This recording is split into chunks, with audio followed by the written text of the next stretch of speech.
जय श्री कृष्णा। राधे राधे। मेरे सभी प्यारे भक्तों, मेरी ओर से आप सभी को राम राम। आइए हम आज मार्गशीर्ष मास के आगे की कथा सुनते हैं।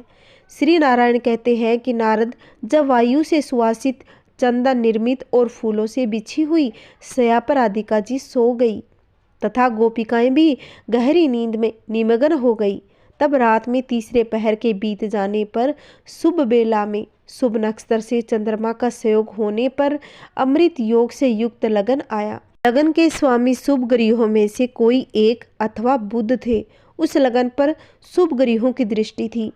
पाप ग्रहों के संयोग से जो दुर्योग या दोष आदि प्राप्त होते हैं, उनका उस लगन में सर्वथा अभाव था।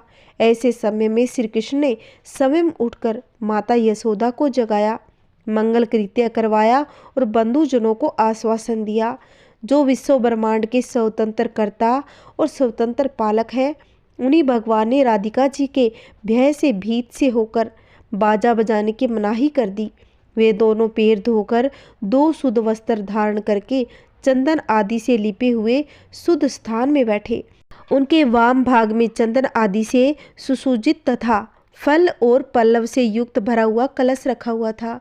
दाहिने भाग में प्रज्वलित अग्नि तथा ब्राह्मण देवता उपस्थित हुए। सामने पति पुत्रवती सती साध्वी स्त्री प्रज्वलित दीपक और दर्पण प्रस्तुत किए हुए थे। पुरोहित जी ने सुनिंद दुर्वाकांड श्वेत पुष्प तथा शुभ सूचक श्वेत धान्य श्याम सुंदर के हाथों में दिए। उन सबको लेकर उन्होंने मस्तक पर रख लिया। उसके बाद श्री हरि ने घी और शहद, चांदी, सोना और दही के दर्शन किए। ललाट में चंदन का लेप करके गले में पुष्पमाला धारण की।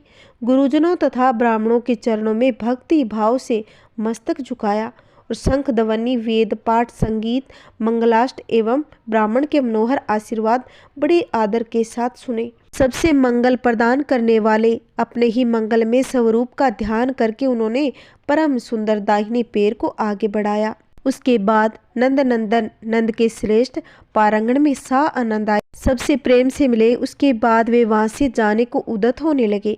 केले के सुंदर खंभों और रेशमी डोरे में गुंथे हुए आम पलवों की बंदरवारों से उस आंगन को सजाया गया था।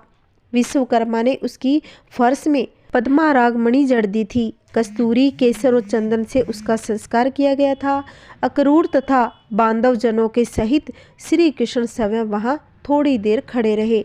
यशोदा ने बाईं ओर से और आनंद युक्त नंद ने दाहिनी ओर से आकर अपने लल्ला को हृदय से लगा लिया। बंधु बांधव ने उनसे प्रेम भरी बातें की तथा मैया और बाबा ने लल्ला का मुंह चूमा। मुने उसके बाद श्री कृष्ण गुरुजनों को नमस्कार करके आंगन से बाहर निकले और स्वर्गीय रथ पर आरूढ़ हो सुंदर मथुरापुरी की ओर चल दिए। मथुरा अपनी शोभा से इंद्र की अमरावती पुरी को परास्त करके अत्यंत मनोहर दिखाई देती थी। श्री कृष्ण ने अक्रूर तथा सखाओं के साथ उस रमणीय नगरी में प्रवेश किया। इस प्रकार मथुरापुरी की शोभा देख आगे बढ़ते हुए कमल नयन श्री कृष्ण ने मार्ग में कुब्जा को देखा, जो अत्यंत जराजीर्ण एवं वृद्ध सी थी। डंडे के सहारे चलती थी, अत्यंत झुकी हुई थी और झुर्रियां लटक रही थी। उसकी आकृति रूखी और भयानक थी। वह कस्तूरी और केसर मिला हुआ चंदन का लेप लिए आ रही थी, जिसके स्पर्श मात्र से शरीर सुगंधित तथा अत्यंत मनोहर हो जाता था। उस वृद्धा ने शांत ऐश्वर्य युक्त श्री संपन्न श्रीनिवास, श्री बीज एवं श्री निकेतन श्याम सुंदर श्री वल्लभ को मंद मुस्कान के साथ देखा। देखते ही उसके दोनों हाथ जुड़ गए। वह भक्ति से विनीत हो गई और सहसा चरणों में सिर रखकर उसने प्रणाम किया। साथ ही उनके श्याम मनोहर अंग में चंदन लगाया। श्री कृष्ण के जो सखा थे, उनके अंगों में भी चंदन का लेपन किया। फिर चंदन का सुवर्ण में पात्र हाथ में लिए श्रेष्ठ दासी ने बार बार परिक्रमा करके श्री कृष्ण को प्रणाम किया। श्री कृष्ण की दृष्टि पड़ते ही वह सहसा अनुपम शोभा से संपन्न तथा रूप और यौवन से लक्ष्मी के समान सुंदर हो गई। आग में तपाकर शुद्ध की हुई स्वर्ण प्रतिमा के समान दीप्तिमती हो उठी। सुंदर वस्त्र और रत्नों के आभूषण उसके अंगों की शोभा बढ़ाने लगे। वह 12 वर्ष की अवस्था वाली कुमारी कन्या के समान धन्या और मनोहारिणी प्रतीत होने लगी। बहुमूल्य रत्नों द्वारा निर्मित श्रेष्ठतम हार से उसका वक्षस्थल उद्वासित हो उठा। वह गजराज की भांति मंद मंद गति से चलने लगी। रत्नों के मंजीर उसके चरणों की शोभा बढ़ाने लगे। सिर पर केसों की बंधी हुई वेणी मालती की माला से आविष्ट थी, जो सुंदर और गोलाकार दिखाई देती थी। उसने ललाट में सुंदर बेंदी लगा रखी थी, जो अनार के फूलों की भांति लाल थी। उस बेंदी के ऊपर कस्तूरी और चंदन की भी बिंदु थी। उस सुंदरी ने अपने हाथ में रतन में दर्पण ले रखा था। श्रीनिवास हरि उसे आश्वासन देकर आगे बढ़ गए। पूजा को विदा करने के बाद श्री कृष्ण ने एक मनोहर माली को देखा, जो मालाओं का समूह लिए राजभवन की ओर जा रहा था। उसने भी श्रीकांत को देख पृथ्वी माथा टेककर उन्हें प्रणाम किया। अपनी सारी मालाएं परमात्मा श्री कृष्ण को अर्पित कर दी। श्री कृष्ण उसे अत्यंत दुर्लभ दास्य भाव का वरदान दे मालाएं पहनकर उस सुंदर राजमार्ग पर आगे बढ़ गए। उसके बाद उन्हें एक धोबी दिखाई दिया, जो वस्त्रों का गट्ठर लिए जा रहा था। वह बड़ा बलवान और अहंकारी था तथा यौवन के मद से उन्मत्त हो सदा उदंडतापूर्ण बर्ताव किया करता था। महामुनि श्री कृष्ण ने उससे विनयपूर्वक वस्त्र मांगा। उसने वस्त्र तो उन्हें दिया नहीं और उल्टे कठोर बातें सुना दी। धोबी बोला, ओ मुड, तू गोप जनों का लाडला है। यह वस्त्र गाय के चरवाहों के योग्य नहीं, अत्यंत दुर्लभ और राजाओं के भी उपयोग में आने वाले योग्य है। धोबी की आवाज सुनकर मधुसूदन हंसे और बलदेव, अक्रूर, गोपगण भी हंसने लगे। श्री कृष्ण ने एक ही तमाचे में उस धोबी का काम तमाम करके कपड़ों का वह गट्ठर ले लिया और सखाओं सहित उन्होंने अपनी रुचि के अनुसार वस्त्र धारण किए। धोबियों का सरदार दिव्य देह धारण करके श्री कृष्ण पार्षद से रतनमय विमान द्वारा गोलोक को चला गया। उसका वह दिव्य शरीर अक्षय यौवन से युक्त, जरा और मृत्यु का निवारक, श्रेष्ठ पीताम्बर से सुशोभित, मंद मुस्कान से विचलित, श्याम कांति से कमनीय और मनोहर था। गोलोक में पहुंचकर वह भी वहां के पार्षदों में एक पार्षद हो गया। वहां अपने मन को वश में रखकर वह नित्य निरंतर श्री कृष्ण के सुबह आगमन का चिंतन करता रहा। इधर मथुरा में सूर्यदेव अस्त हो चले तथा श्री कृष्ण की आज्ञा लेकर अक्रूर अपने घर को गए और श्री कृष्ण भी नंद एवं बलदेव आदि के साथ आनंद पूर्वक किसी वैष्णव के घर गए, जो कपड़ा बुनने का व्यवसाय करता था। उसने अपना सब कुछ भगवान को समर्पित कर रखा था। उस भक्त ने श्रीनिवास को प्रणाम करके उनका पूजन किया और भगवान ने उसको अपना वह दास्य भाव प्रदान किया, जो ब्रह्मा आदि देवताओं के लिए भी दुर्लभ है। वहाँ उत्तम मिष्ठान भोजन करके सब लोग पलंग पर सो गए। उसके बाद श्री कृष्ण कुब्जा के घर पधारे। उसने स्वागत किया। भगवान ने उसको बताया कि प्रिय, श्री राम अवतार के समय तुमने मेरे लिए तप किया था, अतः अब मुझसे मिलकर जरा मृत्यु रहित और अत्यंत दुर्लभ मेरे परम धाम गोलोक को जाओ। इसी समय गोलोक से एक रतन निर्मित रथ वहां आ गया और कुब्जा दिव्य देह धारण करके उसी के द्वारा गोलोक को चली गई। हे मुने, वह वहीं चंद्रमुखी गोपी हो गई और कितनी ही गोपियां उसकी परिचारिका हुई। भगवान नंदनंदन भी क्षण भर कुब्जा के यहाँ ठहरकर पुनः अपने निवास मंदिर में लौट आए, जहाँ नंद जी सा आनंद विराजमान थे। उधर भय विहल कंस ने रात को नींद आ जाने पर दुख सपन देखा, जो उसकी मृत्यु का सूचक था। उसने देखा सूरज आकाश से गिरकर पृथ्वी पर पड़ा है और उसके 4 खंड हो गए। हे मुने, इसी तरह चंद्रमंडल भी आकाश से भूमि पर गिरकर 10 खंडों में दिखाई दिया। उसने कुछ ऐसे ही पुरुष देखे जिनकी आकृति भयानक थी। वे हाथों में रस्सी लिए नंग धड़ंग दिखाई देते थे। एक विधवा सुंदरी दृष्टि गोचर हुई, जो वस्त्रहीन थी और जिसकी नाक कटी हुई थी। वह हंसती थी और उसने चूने का तिलक लगा रखा था और उसने सफ़ेद और काले केस ऊपर की ओर उठे थे। वह एक हाथ में तलवार और दूसरे में खप्पर लिए हुए थी। उसकी जीभ लपलपा रही थी और उसके गले में मुंडमाला पड़ी थी। इसके सिवा कंस ने गधा, भैंस, बेल, सुअर, भालू, कौवा, गिद्ध और वानर, सफ़ेद कुत्ता और घड़ियाल, सियार और हड्डियों का ढेर, ताड़ का फल, केस, कपास, बुझे हुए कोयले और उल्का, चिता पर चढ़ा हुआ मुर्दा, कुम्हार और तेली के चक्र और टेढ़ी मेढ़ी कोड़ी, मरघट, अधजला काठ, सूखा काठ, कुश और तृण, चलता हुआ धड़ और मुर्दे का चिल्लाता हुआ मस्तक, आगे से जला हुआ स्थान, भस्म युक्त सूखा तालाब, जली मछली, लोहा, दावानल से जलकर बुझे हुए वन, गलित कोढ़ से युक्त वस्त्रहीन शूद्र शिखा खोले और अत्यंत रोष से भयकर साप देते हुए ब्राह्मण एवं गुरु अधिक कुपित हुए। सन्यासी, योगी एवं वैष्णव मनुष्य देखे। ऐसा दुःस्वप्न देखकर कंस की नींद खुल गई।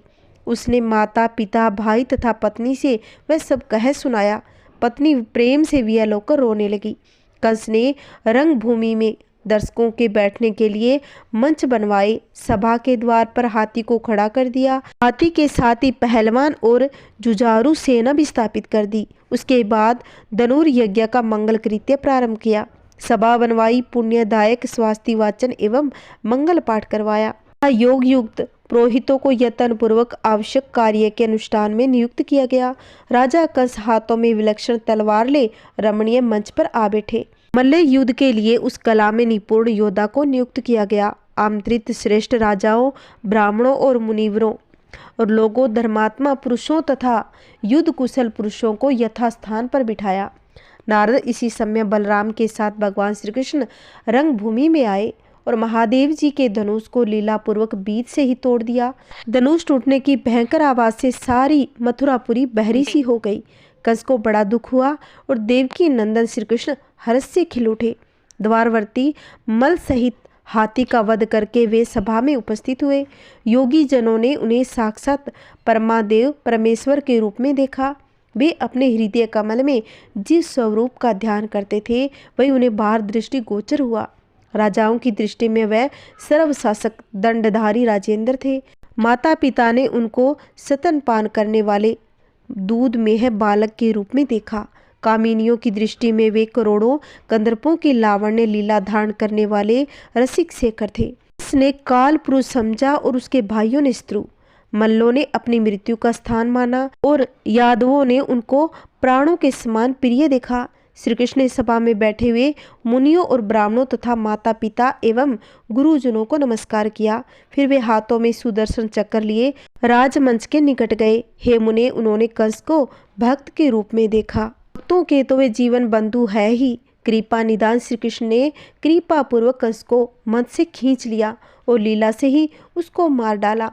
उस समय राजा कंस को संपूर्ण जगत कृष्णमय दिखाई दे रहा था। मृत्यु के बाद उसके निकट हीरे के हारों से विभूषित रतन में विमान आ पहुंचा। वह दिव्य रूप धारण करके समृद्धिशाली हो उस विमान से विष्णु धाम में जा पहुंचा। हे मुने, कंस का उत्कृष्ट तेज श्री कृष्ण के चरण कमलों में प्रविष्ट हो गया। उसका औधर्व दैहिक संस्कार एवं सत्कार करके श्री कृष्ण ने ब्राह्मणों को धन का दान दिया। इसके बाद राज्य एवं राजा का छत्र बुद्धिमान उग्रसेन को सौंप दिया। चंद्रवंशी उग्रसेन पुण्य यादवों के राजेंद्र हो गए। कंस की माता, पत्नियां, पिता, बंधु बांधव, मातृवर्ग की स्त्रियां, बहन तथा भाइयों की स्त्रियां भी विलाप करने लगी। वे बोली, राजेंद्र उठो, राज सिंहासन पर बैठकर हमें दर्शन दो। वे परमेश्वर प्रभु जिसे मारते हैं उसकी रक्षा कौन पुरुष कर सकता है। इसी प्रकार वे श्री हरि जिसकी रक्षा करते हो उसे मारने वाला भी कोई नहीं है। महामुने ऐसा कहकर सब लोग चुप हो गए। परिवार के लोगों ने ब्राह्मणों को भोजन कराया और उन्हें सब प्रकार का धन दिया। भगवान श्री कृष्ण भी पिता के निकट गए और उनकी बेड़ी हथकड़ी काटकर उन्होंने माता और पिता दोनों को बंधन से मुक्त किया। उसके बाद उन देवेश्वर ने दंडे की भांति पृथ्वी पर पड़कर माता पिता को प्रणाम किया और भक्ति से मस्तक झुकाकर उनकी स्तुति की। श्री भगवान बोले, जो पुरुष पिता और माता तथा विद्यादाता एवं मंत्रदाता गुरु का पोषण नहीं करता वह जीवन भर पाप से शुद्ध नहीं होता। समस्त पूजनियों में पिता वंदनीय महान गुरु है, परंतु माता गर्भ में धारण एवं पोषण करती है, इसलिए पिता से भी 100 गुना श्रेष्ठ है। माता पृथ्वी के समान समाशील और सबका समान रूप से हित चाहने वाली है। अतः भूतल पर सबके लिए माता से बढ़कर बंधु दूसरा कोई नहीं। वेद के अनुसार गुरु से बढ़कर वंदनीय और पूजनीय दूसरा कोई नहीं है। हे मुने, ऐसा कहकर श्री कृष्ण और बलराम ने माता को प्रणाम किया। फिर माता और पिता भी उन दोनों को आदरपूर्वक गोद में बिठा लिया। उन्हें उत्तम मिष्ठान भोजन कराया। नंद और ग्वाल बालों को बड़े आदर से खिलाया। बच्चों का मंगल कृत्य करवाया। उसके उपलक्ष्य में भी बहुत से ब्राह्मणों को जिमाया। उस समय वसुदेव ने प्रसन्नतापूर्वक ब्राह्मणों को बहुत सा धन दिया। श्री नारायण जी कहते हैं कि नारद उसके बाद शोक से आतुर और पुत्र वियोग से कातर हो फूट फूट कर रोते हुए चेष्टा शून्य पिता नंद को श्री कृष्ण और बलराम ने आध्यात्मक आदि दिव्य योगों द्वारा सा आनंद समझाना प्रारंभ कर दिया। श्री भगवान बोले, बाबा प्रसन्नता पूर्वक मेरी बात सुनो, शोक छोड़ो और हर्ष को हृदय में स्थान दो। मैं जो ज्ञान देता हूँ इसे ग्रहण करो, और वही ज्ञान है जिसे पूर्व काल में मैंने पुष्कर में ब्रह्मा, शेष, गणेश, महेश और दिनेश, मनीष, योगी को प्रदान किया था। यहाँ कौन किसका पुत्र, कौन किसका पिता और कौन किसकी माता है, यह पुत्र आदि का संबंध किस कारण से है। जीव अपने पूर्व कृत्य कर्म से प्रेरित होकर इस संसार में आते हैं और परलोक में चले जाते हैं। कर्म के अनुसार ही उनका विभिन्न स्थानों में जन्म होता है। कोई जीव अपने शुभ कर्म से प्रेरित होकर योगेंद्रियों के कुल में जन्म लेता है और कोई राज रानियों के पेट से उत्पन्न होता है। कोई ब्राह्मणी, स्त्रीय, वैश्य अथवा शूद्रों के गर्भ से जन्म ग्रहण करता है।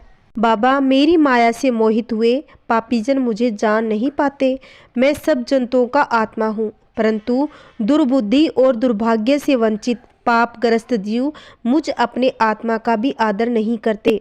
जहाँ मैं हूँ उसी शरीर में सब शक्तियाँ और भूख प्यास आदि है। मेरे निकलते ही सब उसी तरह निकल जाते हैं जैसे राजा के पीछे पीछे उसके सेवक। व्रजराज नंद जी, मेरे बाबा, इस ज्ञान को हृदय में धारण करके व्रज को जाओ और राधा तथा यशोदा माँ को इसका उपदेश दो। इस ज्ञान को भली भांति समझकर नंद जी अपने अनुगामी व्रजवासियों के साथ व्रज को लौट गए। वहां जाकर उन्होंने उन दोनों नारी शिरोमणि से उस ज्ञान की चर्चा की। नारद, वह महाज्ञान पाकर सब लोगों ने अपना शोक त्याग दिया। श्री कृष्ण यद्यपि निर्लिप्त है तथापि माया के स्वामी है, इसलिए माया से अनुरक्त जान पड़ते हैं। यशोदा जी ने पुण्य नंदराय जी को माधव के पास भेजा। उनकी प्रेरणा से फिर आकर नंद जी ने ब्रह्मा जी के द्वारा किए गए सामवेद स्त्रोत से परमानंद स्वरूप नंद नंदन माधव की स्तुति की। श्री कृष्ण कहने लगे कि नारद, भगवान श्री कृष्ण परमानंद में परिपूर्णतम प्रभु है, भक्तों पर अनुग्रह के लिए व्याकुल रहने वाले परम परमात्मा है।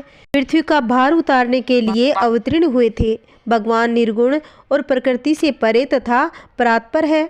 ब्रह्मा, शिव और शेष भी उनके चरणों की वंदना करते हैं। नंद जी की स्तुति सुनकर वे जगदीश्वर बहुत संतुष्ट हो गए। नंद बाबा व्रीह ज्वर से कातर हो गोकुल से उनके पास आए। श्री भगवान ने कहा, बाबा, शोक और भ्रम को छोड़ो, व्रज को लौट जाओ, वहाँ जाकर सबको आनंदित करो। मैं जो परम सत्य ज्ञान बता रहा हूँ इसे भी सुनो। यह ज्ञान शोक ग्रंथि का उच्छेदन करने वाला है। यूँ कहकर पंचभूतों का वर्णन करते हुए श्री हरि ने नंद बाबा को उत्तम ज्ञान का उपदेश दिया और अंत में कहा कि तात, मेरे भक्तों का कहीं अमंगल नहीं होता। मेरा सुदर्शन चक्र प्रतिदिन उनकी सब ओर से रक्षा करता है। मेरी यह बात यशोदा मैया से, गोपियों से और गोप गणों से कहो। उन सब के साथ शोक को त्याग दो। अच्छा, अब घर को जाओ। यूँ कहकर भगवान श्री कृष्ण यादवों की सभा में चुप हो गए। तब आनंद मगन नंद ने पुनः उनसे पूछा। नंद जी बोले, परमानंद स्वरूप गोविंद, मैं मूढ़ हूँ और तुम वेदों के उत्पादक हो। मुझे ऐसा लौकिक ज्ञान बताओ जिससे तुम्हारे चरणों को प्राप्त कर सकूं। श्री भगवान बोले, तात, मैं तुम्हें वह परम अद्भुत ज्ञान प्रदान करता हूँ जो वेदों में अत्यंत गोपनीय और पुराणों में अत्यंत दुर्लभ है। उल्टा स्त्रियां मोक्ष मार्ग के द्वार को ढकने के लिए अर्घ लाए हैं। भ्रम और माया की सुंदर भूमियां हैं, उन पर कभी विश्वास नहीं करना चाहिए। व्रजराज, असाध्वी स्त्रियां हरि भक्ति के विरुद्ध होती है, वे नाश की बीज रूपा है, उन पर विश्वास कदापि उचित नहीं। प्रतिदिन प्रातःकाल उठकर रात में पहने हुए कपड़ों को त्याग दे और हृदय कमल में इष्ट देव का तथा ब्रह्मारंध्र में परम गुरु का चिंतन करे। मन ही मन उनका चिंतन करके प्रातःकालिक कृत्य पूर्ण करने के बाद बुद्धिमान पुरुष निश्चय ही निर्मल जल में स्नान करे। कर्म का उच्छेदन करने वाला भक्त कोई कामना या संकल्प नहीं करता। वह स्नान करके भगवान का स्मरण करता है और संध्या करके घरों को लौट जाता है। दरवाजे पर दोनों पैर धोकर वह घर में प्रवेश करे। धुले हुए 2 वस्त्र, धोती, चादर धारण करके मोक्ष के कारणभूत मुझ परमात्मा का ही पूजन करें। शालिग्राम, मणि, यंत्र, प्रतिमा, जल, ब्राह्मण, गौओं और गुरु में सामान्य रूप से मेरी स्थिति मानकर इसमें कहीं भी मेरी पूजा करनी चाहिए। कलश में, अष्टदल कमल में तथा चंदन निर्मित पात्र में भी मेरी पूजा की जा सकती है। सर्वत्र पूजन के समय आह्वान करें, परंतु शालिग्राम, शिला में और जल में पूजा करनी हो तो आह्वान न करें और मंत्र के अनुरूप ध्यान का श्लोक पढ़कर मेरा ध्यान करने के बाद वर्ती पुरुष षोडशोपचार की सामग्री क्रमशः अर्पित करे और भक्ति भाव से मूल मंत्र द्वारा पूजा करे। मेरे साथ ही प्रथम आवरण में श्रीदामा और सुदामा, वसुदामा, वीरभानु और सूरभानु इन 5 गोपों का पूजन करे। उसके बाद सुनंदन, नंद, कुमुद और सुदर्शन इन पार्षदों, लक्ष्मी, सरस्वती, दुर्गा, राधा, गंगा और पृथ्वी इन देवियों का, गुरु, तुलसी, शिव, कार्तिकेय और विनायक का तथा नवग्रहों का, 10 दीपपालों का दिशाओं में विद्वान पुरुष पूजन करें। सबसे पहले विघ्न निवारण के लिए गणेश, सूर्य, अग्नि, विष्णु, शिव और पार्वती इन 6 देवताओं का पूजन करना चाहिए। ये वेद उक्त देवता कर्म बंधनों को काटने वाले, मोक्ष को प्रदान करने वाले हैं। बाबा, इस प्रकार मैंने चारों युगों का सारा धर्म बतला दिया। अब आप सुखपूर्वक वर्ष को लौट जाइए। मैं आपका दूध मोहा शिशु पुत्र हूँ, भला मैं धर्म के विषय में क्या कह सकता हूँ। नंद जी ने कहा, प्यारे कृष्ण, तुम रमणीय वृंदावन, पुण्य महा उत्सव, गोकुल, गो समूह, परम सुंदर यमुना तट, गोपियों के लिए परम सुंदर तथा अपने प्रिय रासमंडल, गोपांगनाओं, गोप बालकों, यशोदा, रोहिणी और अपनी प्रिया राधा का स्मरण तो करो। तुम्हें प्राणों से भी प्यारी राधिका का स्मरण कैसे नहीं हो रहा। हे वत्स, एक बार कुछ दिनों के लिए तो गोकुल चले जाओ। इतना कहकर नंद ने श्री कृष्ण को अपनी गोद में बैठा लिया और शोक से विहल होकर वे उन्हें नेत्रों के मधुर आंसू से पूरी तरह नहलाने लगे। फिर स्नेहवंश उन्हें छाती से लगाकर आनंद पूर्वक उनके दोनों कपोलों को चूमने लगे। तब परमानंद स्वरूप भगवान श्री कृष्ण उनसे बोले। श्री कृष्ण बोले कि ये तात, कर्म फल भोग के अनुसार संयोग और उसी से वियोग भी होता है तथा उसी से क्षण मात्र में दर्शन भी प्राप्त हो जाता है।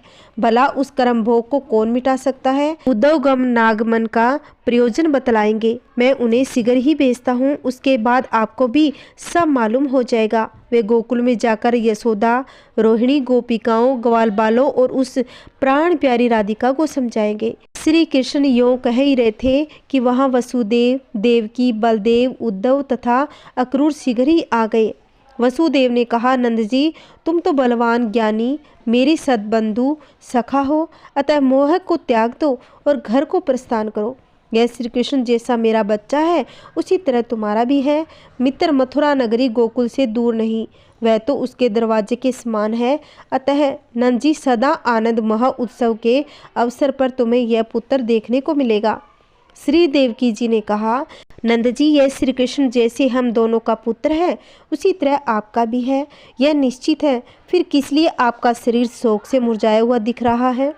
श्री कृष्ण तो बलदेव के साथ आपके महल में 11 वर्षों तक सुखपूर्वक रह चुका है। अब आप थोड़े दिनों के वियोग से ही शोकग्रस्त कैसे हो गए। यदि ऐसी बात है तो कुछ दिनों तक मथुरा में ही इस पुत्र के साथ आप रहिए। उसके पूर्णिमा चंद्रमा के समान कांतिमान मुख का अवलोकन कीजिए और अपना जन्म सफल कीजिए। तब श्री भगवान बोले कि उद्धव, तुम सुखपूर्वक गोकुल को जाओ, भद्र तुम्हारा कल्याण होगा। तुम हर्षपूर्वक गोकुल में जाकर मेरे द्वारा दिए गए शोक का विनाश करने वाले आध्यात्मिक ज्ञान से माता यशोदा, रोहिणी, ग्वाल बाल समूह, मेरी राधिका और गोपिकाओं को सांत्वना दो। शोक के कारण नंद जी मेरी माता जी की आज्ञा से अब यही रहे। तुम नंद जी का ठहरना और मेरी विनय यशोदा को बतला देना। यों कहकर श्री कृष्ण पिता, माता, बलराम और अक्रूर के साथ तुरंत ही महल के भीतर चले गए। नारद, उद्धव मथुरा में रात बिताकर प्रातःकाल शीघ्र ही रमणीय वृंदावन नामक वन के लिए प्रस्थान हुए। श्री नारायण कहते हैं कि नारद श्री कृष्ण की प्रेरणा से उद्धव हर्षपूर्वक गणेश्वर को प्रणाम करके नारायण, शंभु, दुर्गा, लक्ष्मी और सरस्वती का स्मरण करते हुए मन ही मन गंगा और उस दिशा के स्वामी महेश्वर का ध्यान करके मंगल सूचक शकुनों को देखते हुए आगे बढ़े। उन्हें मार्ग में दुंदुभी और घंटा का शब्द, शंख ध्वनि, हरि नाम, सहकीर्तन और मंगल ध्वनि सुनाई पड़ी। इस प्रकार वे मार्ग में पति पुत्रवती साध्वी नारी, प्रज्वलित दीप, माला, दर्पण, जल से परिपूर्ण घट, दही, लावा, फल और सफ़ेद धान, चांदी, सोना, मधु, ब्राह्मणों का समूह है, कृष्ण, सार, मृग, सांड और घी, गजराज, नरेश्वर, श्वेत रंग का घोड़ा, पताका, नेवला, नीलकंठ, श्वेत पुष्प और चंदन आदि कल्याण में वस्तुओं को देखते हुए वृंदावन नामक वन में जा पहुँचे। वहाँ उन्हें सामने ही भांडीर वट नामक वृक्ष दिखाई पड़ा, जिसका रंग लाल तथा जो अविनाशी, कोमल और पुण्यदाता और अभीष्ट तीर्थ था। जिसके बाद लाल रंग के गहनों से सजे हुए सुंदर वेशधारी बालक को देखा। वे बाल कृष्ण का नाम ले लेकर शोकवश रो रहे थे। उन्हें आश्वासन देकर उद्धव आनंदपूर्वक नगर में प्रवेश करके कुछ दूर आगे चले। तब उन्हें वह नंद भवन दिखाई दिया जिसे विश्वकर्मा ने बनाया था। उसका निर्माण मणियों तथा रत्नों से हुआ था। उसमें मोती, माणिक्य, हीरे जड़े हुए थे। वह अमूल्य रत्नों के बने हुए मनोरम कलशों से सुशोभित थे। अनेक प्रकार की चित्रकारी दरवाजे की शोभा बढ़ा रही थी। उसे देखकर उद्धव हर्षपूर्वक उसके भीतर प्रविष्ट हो गए। उसके आंगन में पहुंचकर तुरंत ही रथ से उतरकर भूतल पर खड़े हो गए। उन्हें देखकर यशोदा और रोहिणी ने तुरंत ही उनका कुशल समाचार पूछा और आनंद मगन होकर आसन, जल, गो और मधु परप निवेदित किया। तदंतर उसने पूछने लगी कि उद्धव, नंद जी कहाँ है तथा बलराम और श्री कृष्ण कहाँ हैं? ये सब वृत्तांत ठीक ठीक से बतलाओ। तब उद्धव ने कहना प्रारंभ किया, यशोदे सुनो, वे सब सर्वदा सकुशल है। नंद जी आनंद पूर्वक है। वे श्री कृष्ण और बलराम के साथ कुछ विलंब से आएंगे। कुशल समाचार जानकर मथुरा लौट जाऊंगा। इस मंगल समाचार को सुनकर यशोदा और रोहिणी आनंद विभोर हो गई। वे ब्राह्मणों को बुलाकर रतन, सोना, उत्तम वस्त्र प्रदान किए। उसके बाद उद्धव को अमृत उत्तम मिष्ठान भोजन करवाया। बाद में उद्धव यशोदा, रोहिणी, ग्वाल बालों और वृद्धों तथा सभी गोपिकाओं को भली भांति आश्वासन देकर रास मंडल देखने के लिए गए। वहाँ उन्होंने रमणीय रास मंडल को देखा, जो चंद्र मंडल के समान गोलाकार और सैकड़ों केले के खंभों से सुशोभित था। रास मंडल की शोभा असंख्य गोपी तथा श्री कृष्ण ही आ गए। इस अनुमान से असंख्य गोपों को प्रतीक्षा करते देखा। फिर यमुना की प्रदक्षिणा करके उद्धव ने चंदन, चंपक, युथिका, केतकी, माधवी, मोलसिरी, अशोक, कंचन, कणिका आदि वनों की प्रदक्षिणा की। आनंद पूर्वक मधुर रमणीय मधु कानन में प्रवेश किया। पुनः बद्री वन में जाने के बाद कदली वन में जाकर अति निर्भीत स्थान में श्री राधिका के आश्रम के दर्शन किए। वहाँ की दिव्य विलक्षण शोभा को देखने के बाद वे अंतिम द्वार पर पहुँचे। सखियों ने उनका स्वागत करके उन्हें राधा के पास पहुँचा दिया। उद्धव ने आश्चर्यचकित कर देने वाली राधा को सामने देखा।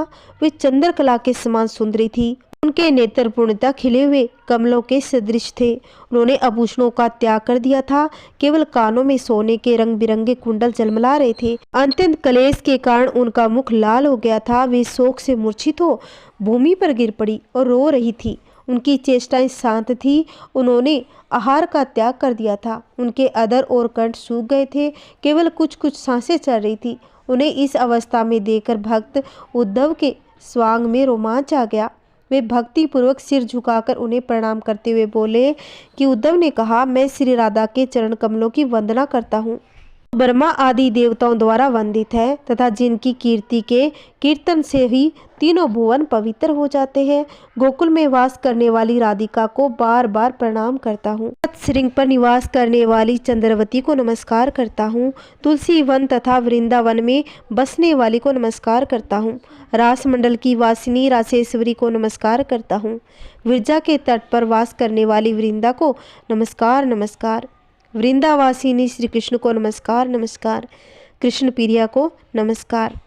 श्री कृष्ण के वक्षस्थल स्थित रहने वाली कृष्ण प्रिया को बार बार नमस्कार करता हूँ। बैकुंठ वासिनी को नमस्कार करता हूँ। माँ लक्ष्मी को पुनः पुनः नमस्कार करता हूँ। विद्या की अधिराष्ट्रीय देवी सरस्वती को बार बार नमस्कार करता हूँ। भूमि, चेतना और समा को बार बार नमस्कार करता हूँ। जो सबकी माता तथा सर्वशक्ति स्वरूपा है, उन्हें बार बार नमस्कार करता हूँ। अग्नि मेधाहिका शक्ति के रूप में विद्यमान रहने वाली देवी और भद्रा को पुनः पुनः नमस्कार करता हूँ। जो पूर्णिमा के चंद्रमा में शरतकालीन कमल में शोभा रूप से वर्तमान रहती है, उन शोभा को नमस्कार करता हूँ।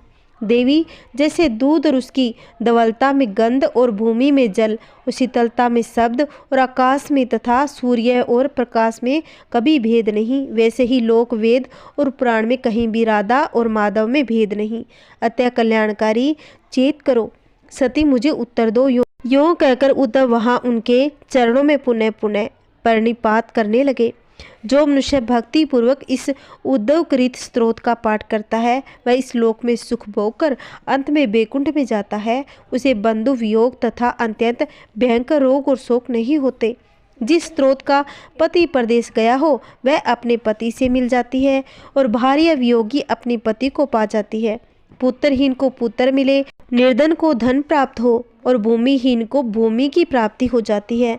प्रजाहीन प्रजा को पा लेती है, रोगी रोग से विमुक्त हो जाता है, बंधा हुआ बंधन से छूट जाता है, भयभीत मनुष्य भय से मुक्त हो जाता है, आपत्तिग्रस्त आपद से छुटकारा पा जाता है और अपष्ट कीर्ति वाला उत्तम यशस्वी तथा मूर्ख पंडित हो जाता है। जय श्री कृष्णा। राधे राधे। मेरे सभी प्यारे भक्तों, मेरी ओर से आप सभी को राम राम।